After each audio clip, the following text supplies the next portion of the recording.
Governor DeWine saying there's been a decrease in demand for any COVID-19 vaccine in Ohio over the last 10 days. And now many are concerned that the pause on the Johnson & Johnson vaccine will have a negative impact on the overall rollout and lead to even more vaccine hesitancy. So community leaders are thinking of ways to combat that before it becomes rampant. They tell News 5's Jay Jarvis transparency and education are key.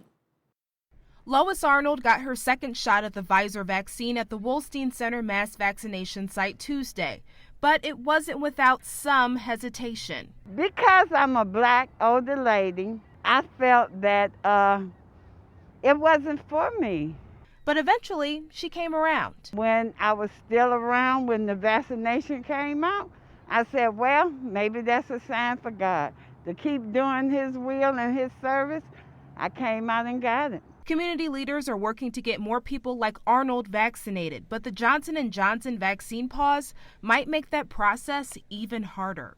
I think anybody who would act like that's not going to have an impact is just not being honest with themselves. Danielle Sitnor, the president of the Cleveland NAACP, says since the beginning of the pandemic, they've been doing outreach to folks in the Black community, breaking down decades of medical mistrust to prepare them for the vaccine rollout.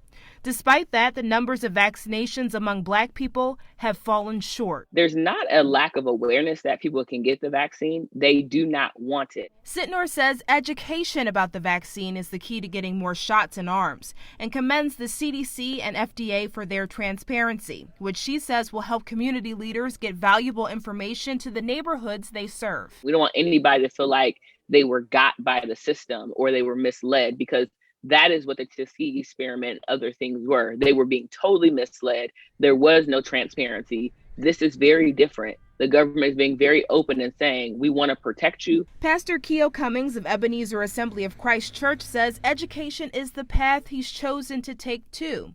The church has helped people register for vaccinations. We are concerned about the community. We are concerned about people. In light of the J&J pause, he's encouraging his congregation to do research, talk to their doctors, and consider the other options available. We also know that other two vaccines so far have not had issues with blood clots. So let's remember that too. There's 3 vaccinations out there. See everything that you can find and make the best decision for you. Being informed helped Arnold feel secure in her decision to get the second Pfizer shot. I ain't worrying about that.